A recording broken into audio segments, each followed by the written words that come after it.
Bonjour à tous, aujourd'hui on va voir un DS sur les fonctions et on va voir comment traiter ce devoir et quelles étaient les réponses attendues pour récupérer un maximum de points. Alors déjà on va regarder le devoir avant de regarder sa correction. Donc c'est un devoir qui est composé de deux exercices. Donc on est sur un devoir de niveau seconde. Donc au niveau des fonctions qui peuvent être demandées, on a linéaire, affine, fonction carrée.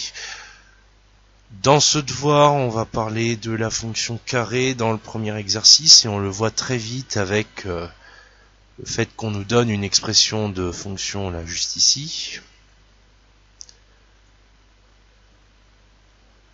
Donc après on a complété un tableau de valeurs, on a à placer des points, à tracer une courbe d'équation et à faire une lecture graphique. Donc pour cet exercice, il n'y avait pas de difficulté particulière ni de choses complètement farfelues qui sortaient de l'ordinaire. On est sur du classique pour un exercice sur les fonctions de niveau seconde. Le deuxième exercice, lui, il était un petit peu plus long puisqu'il fait 2 pages, là, comme vous le voyez. Alors après, au niveau de sa structure, on avait une situation problème, on avait une sorte de problématique, on va dire ça comme ça, avec cette phrase-là, même si elle n'est pas formulée comme une question. On a quand même la logique de l'exercice typique de lycée pro qui veut nous amener à se poser des questions sur une situation problème qui est clairement donnée et qui ensuite soulève une question. Bon, là, la question, on pourrait reformuler la phrase, ce serait quelle est la solution la plus intéressante pour la mairie. Ça a été formulé comme ça, on aurait la problématique sous forme d'une question. On l'a pas, ça change pas grand chose, on a la structure habituelle de l'exercice. Et on a toute une série de questions qui vont nous amener à poser des questions pour arriver à la fin, à savoir si la fameuse ville pourra construire sa crèche. Et qui revient en fait cette question à répondre à la problématique soulevée ici. Donc ça va retrouver la solution la plus intéressante. Donc, au niveau de l'enchaînement des questions, on n'a pas grand chose de bien surprenant. On est sur des questions relativement typiques, fonction linéaire et fonction affine pour cet exercice. Donc il n'y avait pas de difficulté particulière ni de piège particulier. Et on va voir ça tout de suite avec la correction. Au niveau du premier exercice, donc compléter le tableau de valeurs, il n'y avait pas de difficulté particulière. Il fallait faire attention qu'on nous demandait valeur arrondie au centième. Donc il fallait bien mettre au centième. Donc là en bleu, en première ligne, j'ai mis les résultats des calculs bruts. C'est-à-dire on prend notre valeur de x qui est donnée en première ligne, on remplace le x de la fonction par cette valeur, on fait le calcul et on obtient ce qui est donné en bleu. Ça c'est si on fait le calcul correctement, qu'on ne se trompe pas avec la calculatrice, normalement elle vous donne directement les réponses affichées en bleu. Par contre du coup l'arrondi au centième, deux chiffres après la virgule, donc on ne va pas plus loin. Alors 0, c'est déjà arrondi vu que ça, il n'y a pas de chiffre après la virgule, donc il n'y a pas de problème. Par contre, je prends par exemple 0,015 ici, ça va un peu plus loin que le centième, ça va jusqu'au millième, donc il fallait faire un petit arrondi. Donc là c'est un 5, donc on va arrondir généralement au-dessus, bon, même si là on est dans le cas où ça tombe pile, là, on est aussi proche du 0,01 que du 0,02. Donc du coup avec l'arrondi on trouvait 0,02. Donc pour le suivant ça tombait directement sur 0,06, donc pas de problème. Celui d'après, en remplaçant x par 0,6, on devait trouver 0,135. Donc là pareil, il fallait arrondir et arrondir à 0,14. Et ainsi de suite comme ça pour la totalité du tableau. Alors au passage il y avait une petite erreur au niveau de la construction du tableau. Et ici là c'est que on nous demandait un point C coordonnées x0, ce qui n'avait aucun sens vu qu'on avait déjà le point A En fait, tout simplement, le point C devait se trouver là. Mais ça n'avait pas grande incidence sur la suite du devoir. Donc, question suivante, fallait placer les points A, B et C. Donc le point A, il était à 0, 0. Il doit être placé à l'origine ici. Le point B, celui-là, il se place clairement à cet endroit-là. On va à 1,2 et à 0,54. Donc on trouve le point B ici. Et le point C, si on prenait 2 et 1,5, on le trouvait ici. Ensuite, tracer avec soin la courbe d'équation. Donc là, il fallait tracer à main levée en passant par tous les points. Ce qui n'était pas une question très compliquée, encore une fois. Il fallait juste faire attention à bien tracer à main levée, à ne surtout pas prendre de règles. Ça interdit quand on a une courbe, donc une fonction carrée, pas de règles. Ensuite, la lecture graphique, ça correspond au trait de pointillé que vous avez ici et ici. Trait de pointillé indispensable pour montrer qu'on effectue une lecture graphique. Donc avec cette lecture graphique, on trouvait une valeur de x d'environ 1,65. Donc ne pas oublier non plus de marquer avec une phrase la valeur qu'on obtient, sinon ça ne sert à rien de faire la lecture graphique. Donc voilà pour cet exercice, donc pas de piège, pas de difficulté particulière. On va voir maintenant l'exercice 2. Parce que l'exercice 2, il y avait un peu plus de niveau, même si encore une fois c'est un exercice qui était tout à fait faisable. Donc l'exercice 2, les premières questions, on a du calcul en euros du prix à payer pour une surface de 300 mètres carrés pour chacune des deux formules. La difficulté dans cette question consistait à bien lire l'énoncé. Pour ainsi dire que c'est une difficulté qui est relativement faible puisqu'on avait les deux formules qui étaient indiquées ici. Donc la première, on payait 400 000 euros, ça quel que soit le nombre de mètres carrés, plus 1500 euros par mètre carré de construction. La deuxième formule, on payait 2500 euros par mètre carré de construction, mais cette fois-ci, on ne payait pas de prix pour le terrain. On payait juste nos 2500 euros par mètre carré. Donc, du coup, au niveau des calculs, pour là, on a nos 400 000 qu'on reprend, et on multiplie le nombre de mètres carrés, en l'occurrence 300, hein, c'est marqué dans l'énoncé juste au-dessus, fois 1500, puisqu'on paye 1500 euros par mètre carré.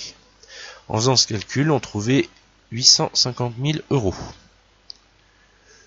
Pour la formule B, elle calcule ici, bah là c'est 2500 euros fois le nombre de mètres carrés. Donc on est toujours sur des surfaces de 300 mètres carrés. Donc 2500 fois 300, ça fait 750 000 euros. Question suivante, en déduire la formule la plus économique pour une surface de 300 mètres carrés. Ben, la formule la plus économique, je vais peut-être vous apprendre un secret, mais c'est celle qui coûte le moins cher. Donc du coup, c'est la formule B ici. La question 2, c'est la même question, sauf que ben, là on est sur du 600 mètres carrés, donc on reprend les mêmes calculs, hein, sauf qu'au lieu de mettre 300, ben on met 600. Et du coup en formule A ça coûte 1 300 000 euros, et en formule B ça coûte 1 500 000 euros. Et là du coup ben, c'est pareil, hein, si on a fait la même chose en 2A, on va faire à peu près la même chose en 2B. On déduire la formule la plus économique pour une surface de 600 mètres carrés. Bien là du coup, c'est notre formule A qui sera plus économique puisque 1 300 000 euros c'est plus petit qu'1 500 000 euros. Donc ensuite, rassembler les résultats des questions 1 et 2 dans le tableau ci-dessous. Bon là, il n'y a pas trop de soucis, hein. On a fait des calculs au-dessus, on a obtenu des réponses, on les recopie dans le tableau. Pas trop de difficultés. La vraie question 3, elle vient après. Et forcément, on nous demande de donner la nature de la fonction G qu'on décrit dans la phrase juste au-dessus, avec le prix à payer avec la formule B modélisée par la fonction G définie par G de x égale 2500x, où x représente la surface en mètres carrés. Donc là, G de x égale 2500x, c'est une fonction linéaire. Fonction linéaire sous la forme G de x égale ax. Donc là, il n'y a pas vraiment de choses à en dire en plus. C'est une fonction de référence, on l'a reconnue, donc on ne demande pas de justifier. Il n'y a pas à justifier d'ailleurs, puisqu'on reconnaît la forme de la fonction linéaire. Ensuite, on nous demande de préciser en justifiant si le prix à payer avec la formule B est proportionnel à la superficie. Alors là, encore une fois, c'est pas très dur. Si on connaît bien notre fonction linéaire. Notre fonction linéaire, elle est synonyme de proportionnalité. Et à partir du moment où le prix à payer avec la formule B est modélisé par une fonction linéaire, du coup on peut en conclure que le prix à payer est proportionnel à la superficie. Parce que c'est un peu le principe de la fonction linéaire de relier deux grandeurs entre elles. Et deux grandeurs proportionnelles, bien sûr. Donc ensuite on continue avec une question 5, où on nous dit le prix à payer avec la formule A est modélisé par une fonction affine f où x représente la surface en mètres carrés. Et on nous demande de choisir parmi 4 propositions la fonction affine qui va bien. Alors déjà on nous dit que c'est une fonction affine. Donc on peut éliminer la première qui n'est pas une fonction affine et la dernière qui n'est pas une fonction affine non plus. Il nous reste le choix entre la deuxième et la troisième. Alors là, il faut se baser sur l'énoncé. On nous dit on paye 400 000 plus 1500 fois le nombre de mètres carrés. Donc du coup, x étant la superficie, donc le nombre de mètres carrés, ça sera 1500x. Donc la deuxième ici. Au passage, pour ceux qui sont un peu malins, en regardant juste en dessous, il y avait la réponse. Puisque juste en dessous, on vous dit, on considère la fonction définie par f de x égale 1500x plus 400 000. Alors ça arrive souvent dans des sujets que la réponse est donnée juste en dessous, tout simplement pour pas bloquer les gens avec une question. Puis ça permet aussi de vérifier que les gens lisent et comprennent la logique des énoncés. Donc on nous demande en question 6a de déterminer le sens de variation de la fonction affine f. Donc notre fonction affine f qui est donnée ici, on a un 1500x plus 400 000. Le fait d'avoir ce 1500 devant le x, 1500 étant un nombre positif, va nous permettre de conclure directement que la fonction est croissante. On pourrait, si on voulait s'en convaincre, calculer par exemple f de 0, puis ensuite calculer f de 10, constater que f de 10 est plus grand que f de 0 et arriver au même résultat. Là, en l'occurrence, il n'y a pas besoin de faire ça puisque c'est dans la définition même des fonctions affines. On sait que si le coefficient devant x, donc le coefficient petit a, est positif, notre fonction sera croissante. Donc ça suffit simplement pour justifier le sens de variation. La question B, tracer la représentation graphique de la fonction f sur le repère suivant.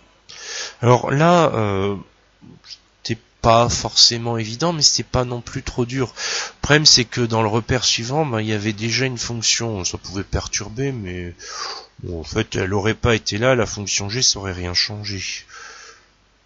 Pour tracer une fonction, on prend les valeurs, qui sont données dans le tableau avec la ligne formule A et la ligne X, ce que je viens de surligner.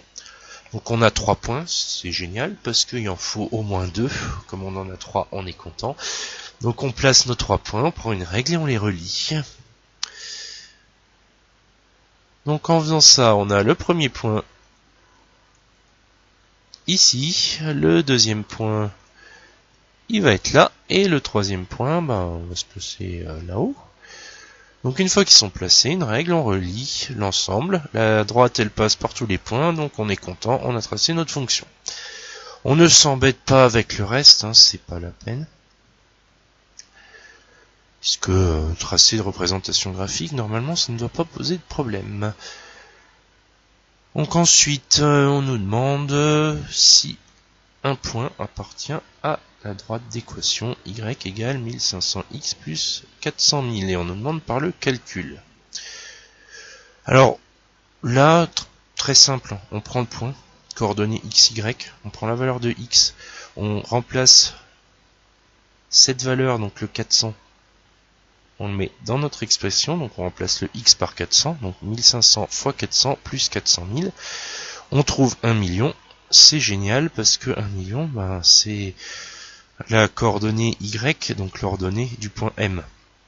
Donc conclusion, comme ça correspond, on en déduit que M appartient bien à la droite d'équation y égale 1500x plus 400 000. Donc ensuite, on nous demande de déterminer graphiquement la formule la plus économique sur la surface retenue pour la crèche est de 500 m² et laisser apparent les traits utiles à la lecture. Donc là, on se place à 500, on place les traits de construction qui vont bien pour repérer les valeurs pour les deux fonctions, puisqu'on a la fonction f pour la formule A et la fonction g pour la formule B, pour ceux qui n'auraient pas encore compris. Donc du coup, on trouve les deux valeurs par lecture graphique qui nous permettent de répondre à la question, à savoir quelle est la formule la plus économique pour une crèche de 500 m². Et là, ce serait la formule A. Alors au passage, on n'est pas obligé d'aller jusqu'au bout de la lecture graphique, il suffit simplement de dire que au niveau du 500, la courbe rouge est inférieure à la noire, donc la droite représentative de la fonction f est en dessous de celle de la fonction g, et donc du coup la valeur de la fonction f sera inférieure à celle de la fonction g. Ce qui nous permet d'arriver à la dernière question de notre devoir, préciser si la mairie de la ville de Chary pourra réaliser le projet d'une crèche de 500 m² et justifier la réponse. La réponse est oui, elle pourra, parce que la formule la plus économique, elle devrait payer 1 150 000 €, ce qui est inférieur à son budget maximum de 1 300 000 €. Tout simplement. Il n'y a rien à dire de plus par rapport à ça. Il n'y avait pas de piège particulier, simplement une bonne logique dans les questions devrait permettre d'arriver jusqu'au bout d'un devoir de ce genre. Donc si vous avez des questions par rapport à ce devoir ou à cette correction, n'hésitez pas à les laisser en commentaire. Si cette vidéo vous a intéressé, vous a plu, n'hésitez pas à laisser un pouce bleu et à vous abonner. Et je vous dis à très bientôt.